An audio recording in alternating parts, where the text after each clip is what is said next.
yachtist. You're a bloody flirt.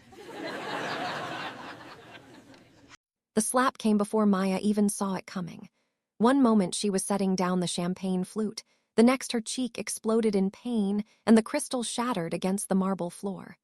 The dining room went silent. 40 guests in designer gowns and tailored suits turned to stare. The blonde woman's hand was still raised, her diamond bracelet catching the chandelier light. Maya's ears rang. She tasted blood where her teeth had cut the inside of her cheek. She didn't move, didn't speak. Her fingers curled into her black apron, the only sign she was holding herself together. 5 years serving at Chateau Noir had taught her to swallow humiliation. This was just another night. Another reminder that people like her were invisible until they made a mistake. "Clumsy bitch," the woman hissed. Her accent was American, her tone sharp enough to cut glass. "Do you know how much this dress costs?" A few drops of champagne had splashed onto white silk. Nothing that wouldn't dry. Maya knew better than to point that out. She'd been raised by a grandmother who cleaned houses in Charleston, who taught her that silence was survival when you wore a service uniform. She bent to pick up the broken glass, her hands steady even as her face burned. "Suah," the voice came from the head table, deep, quiet, the kind of voice that didn't need volume to command attention. "Enough." Maya glanced up without meaning to. The man at the table hadn't moved. He sat with the stillness of a predator, one hand resting beside an untouched plate, the other holding a glass of whiskey. His suit was black, perfectly tailored, the kind of expensive that didn't announce itself. His face was all sharp angles, dark eyes that tracked everything without seeming to look at anything. Korean, maybe early 30s, with the kind of presence that made the air feel heavier. The blonde woman turned, her expression shifting from rage to something softer, almost pleading. "Ji-hoon, she ruined my dress." "I said enough." He didn't raise his voice, didn't need to. The woman's mouth snapped shut. She smoothed her dress, her movements suddenly uncertain, and returned to her seat 3 tables away. The other guests resumed their conversations, but Maya could feel the tension lingering like smoke. She gathered the broken glass, her pulse hammering. She could feel him watching her, not starring, not leering, just aware. The way a wolf might notice a deer at the edge of the forest. She didn't look at him again, didn't dare. When she stood, a server from the kitchen appeared beside her. Thomas, one of the senior staff, white-haired and unflappable. "I'll finish this section," he murmured. "Go clean up." Maya nodded and slipped toward the service corridor. Her cheek throbbed. She could already feel it swelling. In the staff bathroom, she locked the door and stared at herself in the mirror. A red handprint stood out against her brown skin, vivid and damning. She ran cold water, pressed a wet paper towel to her face. Breathed. She should quit. She'd thought it a dozen times before, but rent didn't pay itself and culinary school wasn't cheap. 4 more months. 4 more months and she'd have her certification. 4 more months of swallowing pride and pretending she didn't exist. She returned to the floor 20 minutes later, her face still aching but no longer visibly marked. The gala was in full swing. Chateau Noir hosted these events twice a month, high-profile gatherings for Atlanta's elite. Politicians, executives, old money in new clothes. Maya knew the drill. Smile when appropriate, vanish when not, never make eye contact unless spoken to. The man from the head table was gone. So was the blonde woman. Maya told herself she was relieved. She moved through her section, refilling glasses, clearing plates. The night blurred into routine until her shift ended at midnight. She changed in the staff locker room, trading her uniform for jeans and a hoodie. Her car was parked in the back lot, a 15-year-old Honda that protested every ignition. She was digging for her keys when she felt it. That same awareness, the sensation of being watched. She turned. The man from the gala stood 10 feet away, leaning against a black Mercedes. He'd removed his jacket. His white shirt was rolled to the elbows, revealing forearms marked with ink. Not the decorative kind. The kind that meant something. His dark eyes met hers without pretense. "You all right?" he asked. Maya's fingers tightened around her keys. "Fine." "Liar." He pushed off the car, closing half the distance between them. Not aggressive, just deliberate. "Suah hits hard." "I've had worse." It slipped out before she could stop it. True, but not something she meant to share. Her grandmother's boyfriend had been worse. The foster home before that had been worse. A slap from a rich woman barely registered. He studied her, not the way men usually did, not cataloging or dismissing. More like he was reading a contract, assessing terms. How long have you worked here? Why? Curious. Maya glanced at the service entrance. Empty. The parking lot was quiet except for distant traffic and the hum of the city. She should leave, get in her car and drive away from whatever this was. Instead, she answered, 5 years. And they let her do that to you. It wasn't a question. Maya shrugged. She's a guest, I'm staff. No. His voice dropped lower, a thread of something dangerous beneath the calm. You're a person, she's a problem. Before Maya could respond, the service door opened. Her manager stepped out, clipboard in hand, already talking into his phone. He spotted Maya and waved her over. She started toward him, then hesitated, looked back. The man hadn't moved. He watched her the way a chess player watches the board, patient, calculating. When he spoke again, it was quiet enough that only she could hear. If she touches you again, tell me. Maya wanted to ask why he cared, wanted to ask who he was, wanted to ask a lot of things. Instead, she nodded once and walked away. She didn't see him leave. When she glanced back from the service entrance, the Mercedes was gone. The next 3 days passed without incident.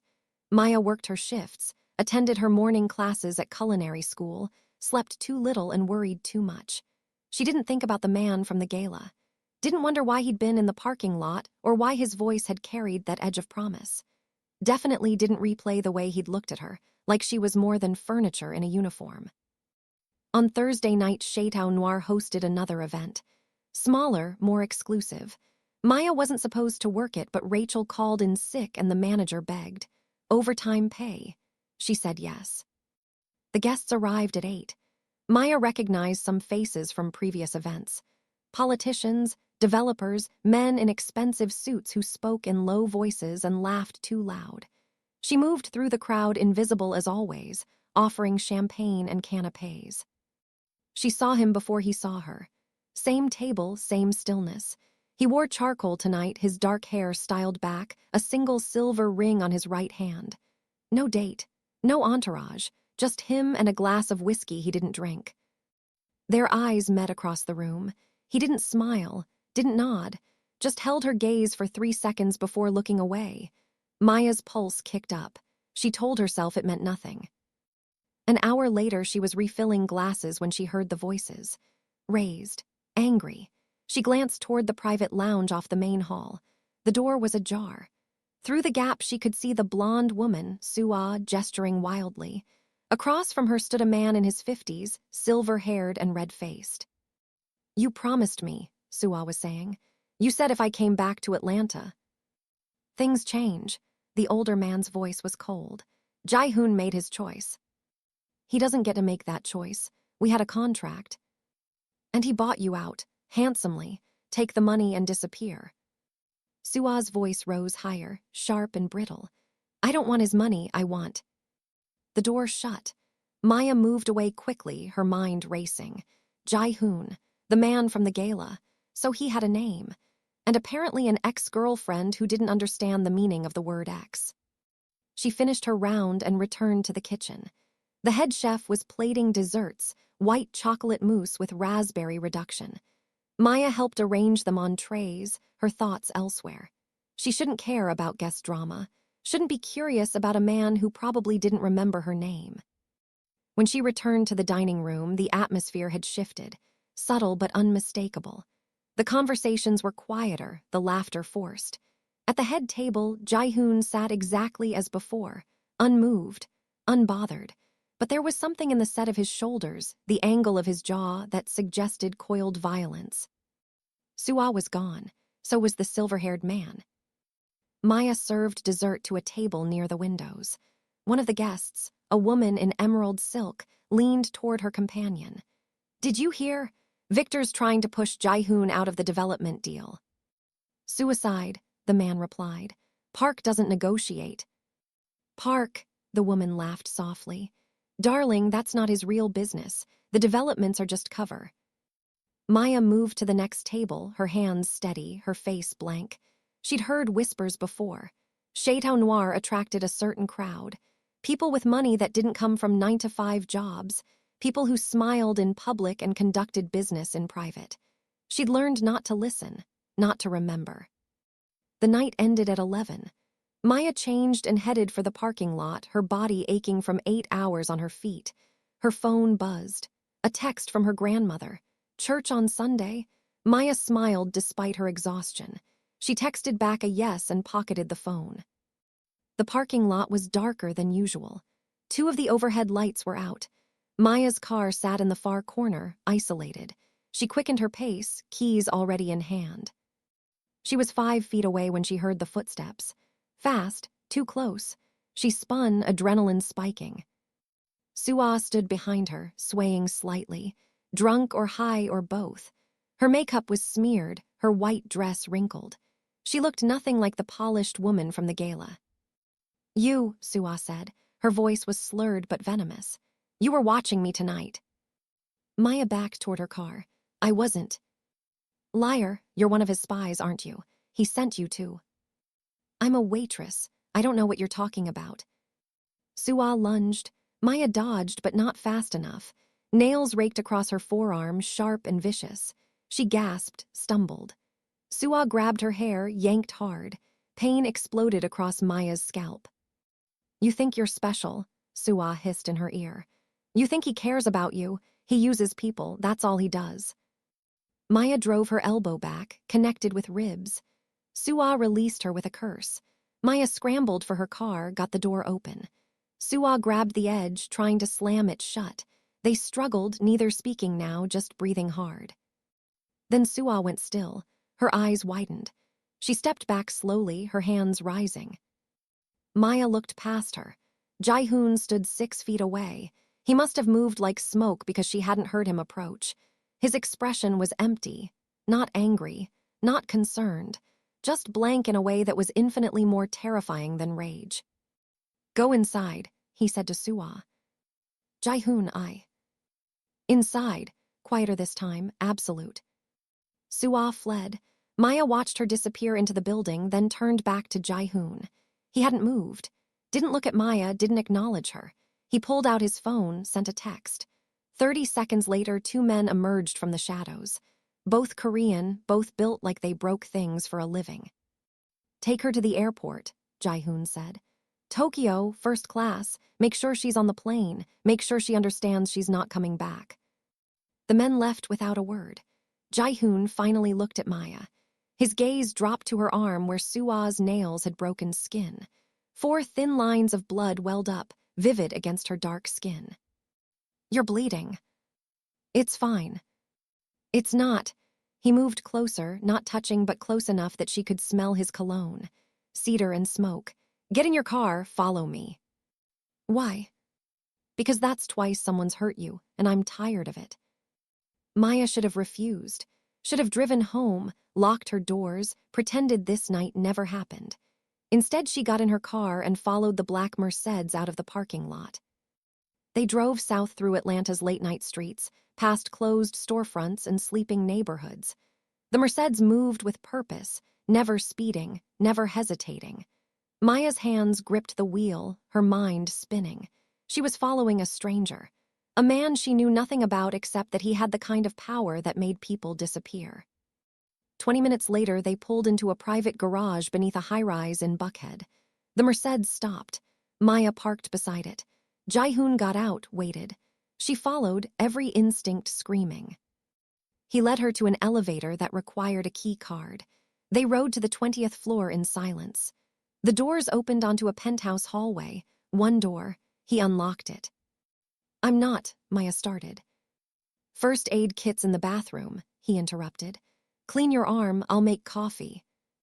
He walked inside, leaving the door open. Maya stood in the hallway, torn. Then she looked at her arm. The scratches were shallow but angry. She could go to urgent care. Spend 3 hours waiting and $200 she didn't have. Or she could accept help from a man who seemed to collect debts like other people collected stamps. She went inside. The penthouse was immaculate. Floor-to-ceiling windows overlooking the city, modern furniture in blacks and grays, art on the walls that probably cost more than her car. No personal photos. No clutter. It looked like a hotel room for someone who never planned to stay. The bathroom was marble and chrome. Maya found the first aid kit under the sink, cleaned the scratches with antiseptic that stung like fire. She wrapped gauze around her forearm, her hands shaking now that the adrenaline was fatting. When she emerged, Ji-hoon was in the kitchen. He'd removed his jacket and tie, rolled his sleeves higher. The tattoos on his forearms were intricate. Korean characters mixed with geometric patterns, all black ink, all precisely placed. He poured coffee into 2 mugs, slid one across the counter. Sit. Maya sat on a bar stool. The coffee was black, strong, exactly what she needed. She drank and watched him. He leaned against the counter opposite her, his own mug untouched. "Why did you help me?" she asked. "I don't like bullies." "You don't know me." "I know enough." He picked up his coffee, took a sip. "You've worked at Chateau Noir for 5 years. You're studying culinary arts at Atlanta Metro. You drive a 2009 Honda Civic with a broken tail light. You live in East Point with your grandmother. You're 26. No criminal record. No social media presence. You're invisible by choice." Maya's blood went cold. "How do you?" "I make it my business to know things." "That's not an answer." "It's the only one you're getting tonight." He set down his mug. "Do you know who I am?" "Ji-hoon Park, that's all I've heard." Ji-hoon Park owns real estate development companies, legal businesses, boring paperwork and zoning permits. He moved around the counter, stopped a few feet from her, close enough that she had to tilt her head back to meet his eyes. "The man you met tonight does different work." Maya's throat went dry. "What kind of work?" "The kind that keeps Atlanta running, ports, shipments, territories, the kind that operates in spaces the law doesn't reach." He said it like he was discussing the weather. Casual, factual. "Most people call it organized crime. I call it order." "And I'm supposed to just accept that." "You're supposed to understand that the people in my world have rules. Break them, there are consequences. Sua broke them when she touched you the first time. She's lucky all I did was send her to Tokyo." Maya stood. Her legs felt unsteady, but she forced herself to move, to put distance between them. "I didn't ask for your protection." "You didn't have to." "Why?" She spun to face him. "Why do you care what happens to me?" Ji-hoon was quiet for a long moment. When he spoke, his voice was softer, almost thoughtful. "Because when Sua hit you, you didn't cry, didn't beg, didn't make a scene. You just picked up the glass and kept working. That takes strength. Strength interests me." "I'm not strong. I'm surviving." "Same thing." He closed the distance again, this time stopping close enough that she could feel the heat of him. "You want to leave, leave. I won't stop you. But understand that now you're visible. To me, to the people who watch me. That means you're either protected or you're exposed. I'm offering the first option." Maya's mind raced. She should run. Get in her car, drive away, quit Chateau Noir, disappear. But she'd been running her whole life. From poverty, from foster care, from every person who'd ever told her she didn't matter. And here was a man who'd made an ex-girlfriend vanish for laying hands on a waitress. A man who spoke about violence like it was arithmetic and looked at her like she was worth defending. "What do you want from me?" she asked. "Nothing you're not willing to give." He reached up, not touching her but close. "Go home, think. If you decide you don't want this, don't want any association with me, you walk away. I'll make sure no one bothers you, if you stay." He let the sentence hang. "If I stay, then you're mine to protect, and I take care of what's mine." Maya left without answering. She drove home through empty streets, her thoughts a tangle of fear and something else she didn't want to name. She climbed the stairs to her grandmother's apartment, let herself in quietly. The lights were off. Her grandmother was asleep. She lay in bed staring at the ceiling, the gauze on her arm a constant reminder. She should be terrified, should be planning her exit. Instead, she kept replaying his words. "Strength interests me. What's mine?"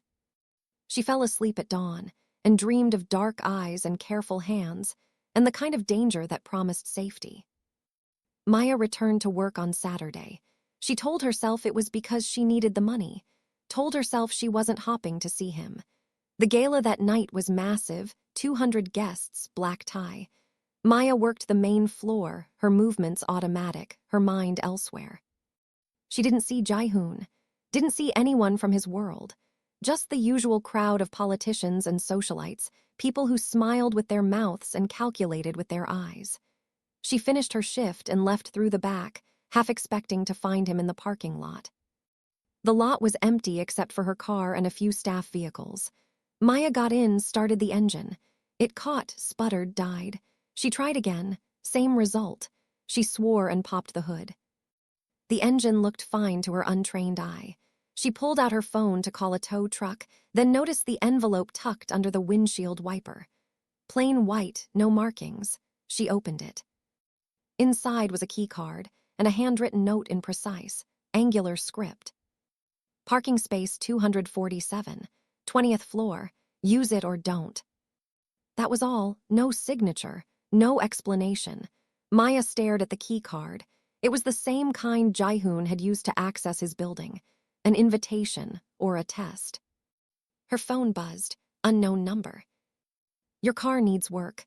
Alternator. I had it towed to a shop. It'll be ready Tuesday. She typed back before she could stop herself. You had no right. The response came immediately. I had every right. You're under my protection now. That includes making sure you don't break down on the side of the highway at midnight. Maya's hands shook. I didn't agree to this. 3 dots appeared, then vanished. Then, you're still here, aren't you? She looked around the empty parking lot. Somewhere in the shadows, someone was watching, had been watching. She could walk away. Take the bus home, block the number, quit her job. Start over somewhere Ji-hoon Park's reach didn't extend.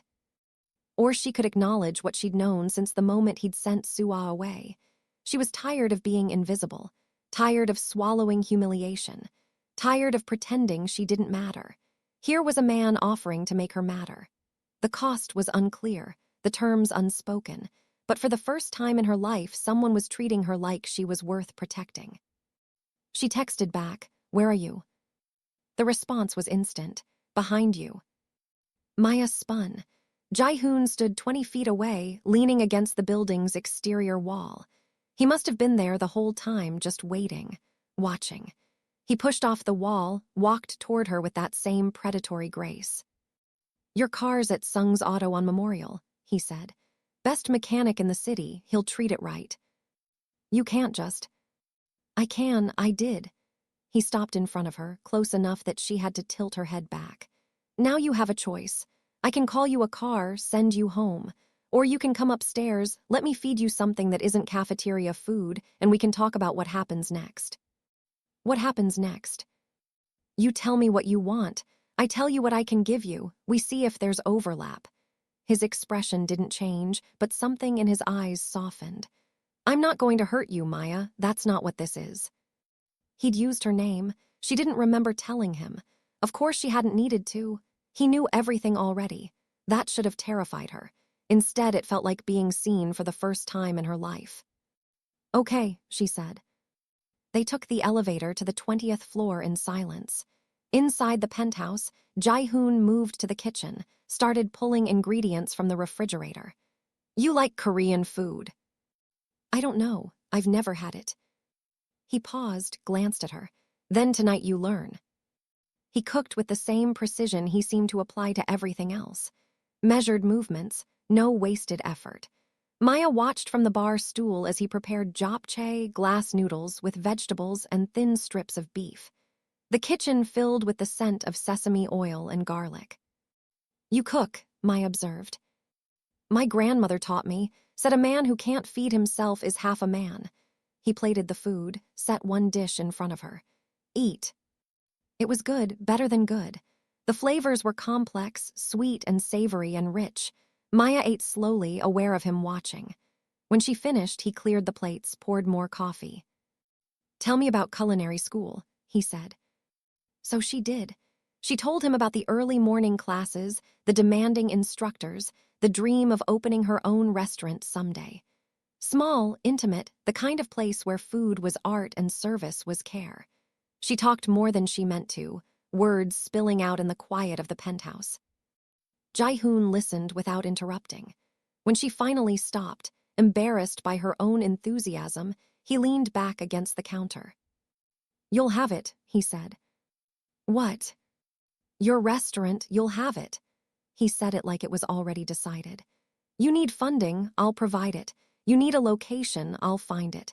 You need protection from inspectors and competitors and everyone else who'll try to take advantage. That's handled." Maya's chest tightened. "Why would you do that?" "Because I can, because you're talented and you work hard and the world's full of people who'll try to crush that." He moved closer, his dark eyes intense. "I'm offering you a partnership. You cook, you create, you build something that matters. I make sure nothing and no one destroys it." "And what do you get?" "You, safe, successful, happy." He reached out, his fingers brushing the gauze on her arm. The touch was light, almost careful. "I told you, I take care of what's mine." "I'm not yours." "Not yet." He didn't move, didn't push. "But you could be, if you wanted." Maya's breath caught. She should say no, should recognize this for what it was, a transaction, a cage wrapped in velvet. But when she looked at him, she didn't see a captor. She saw a man who'd stopped everything to make sure she was safe, who'd cooked for her, who talked about her dreams like they mattered. "What would it mean?" she asked quietly. "Being yours?" "It means you don't serve anyone but yourself anymore. It means you walk through this city and people know you're protected. It means I know where you are, who you're with, that you're safe." His hand dropped to his side. "It means I'm the first person you call when there's trouble, and it means when I call, you answer." "That's all." For now, his expression didn't change, but his voice dropped lower. "Eventually it might mean more, if you wanted, but we'd get there slowly, on your terms." Maya stood. She needed space to think, to breathe, but the penthouse suddenly felt small. She walked to the windows, looked out at the city. Atlanta sprawled below, glittering and vast and indifferent. Somewhere down there was her grandmother's apartment, her broken-down car, her scholarship applications and student loans. Her small, exhausting life. "I don't understand why me," she said to her reflection in the glass. Ji-hoon appeared behind her, not touching but close enough that she could feel him. "Because you're not afraid, not really. You're careful, you're smart, but you're not afraid. That's rare." He paused. "And because when Suah hit you, I wanted to break her hand. That feeling was new." Maya turned. He was closer than she'd realized, close enough that she could see the faint scar along his jawline, the precise line of ink disappearing beneath his collar. Close enough that she'd have to lean forward just an inch to. She stepped back. "I need time." "Take it." He didn't follow. "Your car will be ready Tuesday. I'll text you the address. After that, it's your choice. You want distance, you'll have it. You want something else." He let the sentence hang. Maya left without answering. She took a car service home, paid for by a black card Ji-hoon had pressed into her hand. She lay awake in her childhood bedroom and tried to remember why accepting help from a criminal was supposed to be wrong. Tuesday came. Maya took the bus to Sung's Auto, a small shop tucked between a laundromat and a pho restaurant. The mechanic, a Korean man in his 60s, smiled when she gave her name. "Ah, yes, Mr. Park's friend." He led her to the garage where her Honda sat, gleaming. New alternator, new battery, new tires, oil change, brake pads, alignment. "She runs like new now." Maya stared. "How much do I owe you?" "Nothing, already paid." "I can't."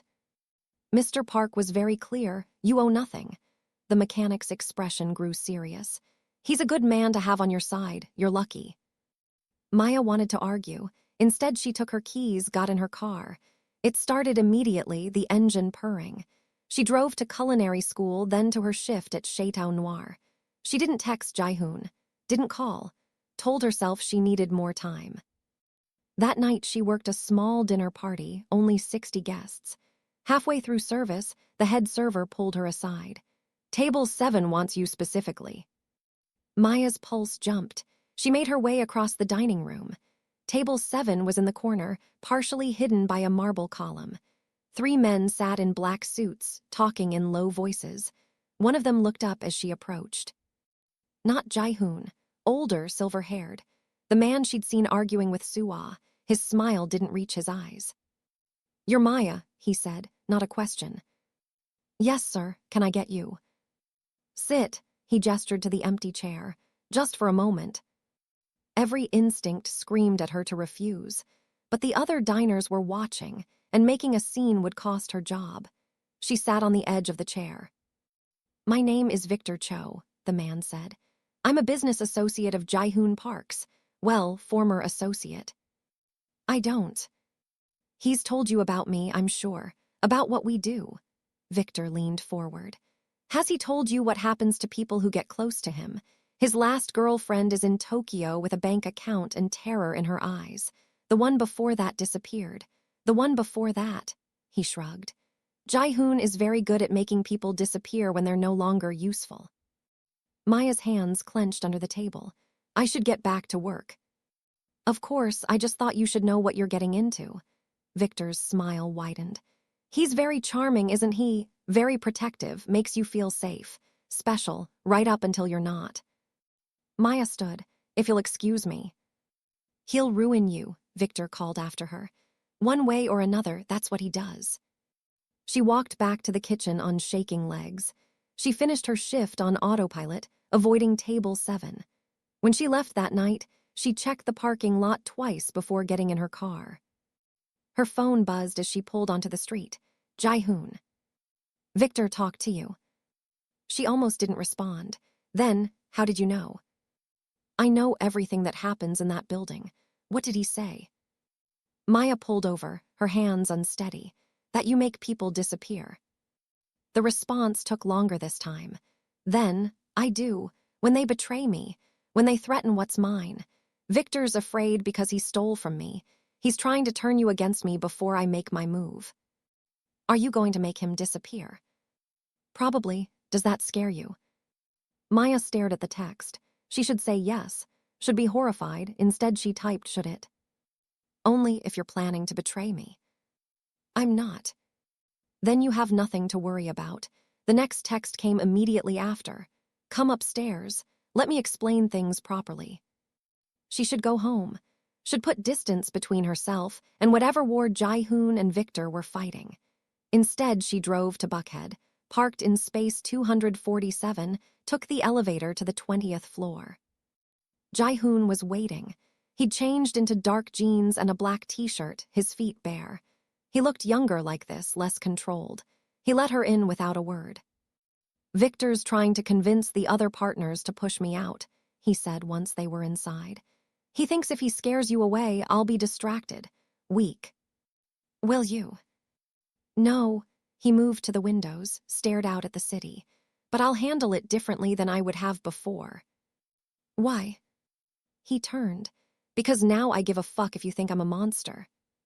Maya's breath caught. "I don't think you're a monster." "You should." He crossed to her, stopped close enough that she could count the individual lashes framing his dark eyes. "I've killed people, Maya. Not many, but enough. I've ordered worse. I run an organization that operates outside the law because the law is bought and sold by people like Victor. I'm not a good man." "You're a good man to me." "That's different." "Is it?" She stepped closer, closing the last of the distance.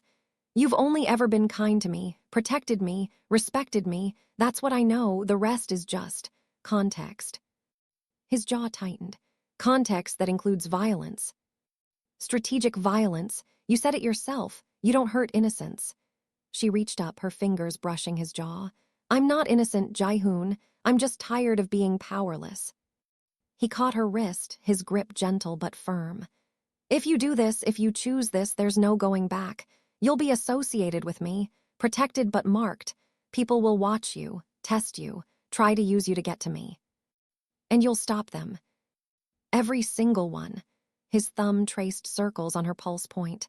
"But it's still a cost. Your anonymity, your safety net of being nobody." Maya thought about her life. The apartments that smelled like mildew, the jobs that ground her down, the constant calculation of whether she could afford to eat and pay rent in the same week. Being nobody had never kept her safe. It had just made her easier to hurt. "I don't want to be nobody anymore," she said. Ji-hoon's expression shifted. Something raw flickered behind his eyes before he controlled it. He pulled her closer, his free hand sliding into her hair. "Then you're somebody, you're mine, and anyone who touches you answers to me." He kissed her, not rough, not desperate, deliberate, claiming. Maya's hands fisted in his shirt, pulling him closer. He tasted like coffee and whiskey and promises made in the dark. When they broke apart, her breath was ragged. "What happens now?" she asked. "Now you finish school. You keep working at Chateau Noir until you don't want to anymore. You live your life." His forehead rested against hers. "And I make sure nothing interrupts that, starting with Victor." "What are you going to do?" "What needs to be done?" He kissed her again, softer this time. "Don't worry about it, that's my world, you focus on yours." But his world was bleeding into hers, and Maya found she didn't mind. She stayed that night, curled into Ji-hoon's side on the massive sectional while he made phone calls in Korean. She didn't understand the words, but she understood the tone. Cold. Final. The sound of a man dispensing justice. She fell asleep to the rumble of his voice and woke to dawn light filtering through floor-to-ceiling windows. Ji-hoon was already awake, watching her with an expression she couldn't read. "What?" she murmured. "Just trying to figure out how you're real." She smiled. "I could say the same about you." He kissed her temple, slow and deliberate. "Victor won't bother you again, or anyone else." Maya didn't ask, didn't need to. She got ready for school, accepted the coffee he pressed into her hands, let him walk her to her car. Before she got in, he caught her hand. "If anyone approaches you, anyone, you call me immediately." "I will." "I'm serious, Maya. My world is dangerous. The people in it play for keeps." "So do I," she squeezed his hand. "I chose this, remember? I chose you." Something fierce crossed his face. "Then I'll make sure you never regret it." She drove to school thinking about the way he'd looked at her. Like she was a puzzle he wanted to solve, a treasure he'd killed to protect. It should have scared her. Instead, it felt like the first time in her life someone had truly seen her and decided she was worth keeping. The next 2 weeks passed in a blur of classes, work, and stolen hours in Ji-hoon's penthouse. He cooked for her, taught her Korean phrases, listened to her talk about culinary techniques and flavor profiles.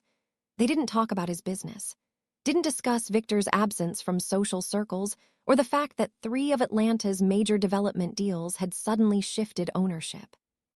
Maya finished her final exams with straight A's. Ji-hoon took her to dinner at a restaurant where the chef greeted him by name and the waitstaff treated her like royalty. They sat in a private room overlooking the city, and halfway through the meal Ji-hoon slid a folder across the table.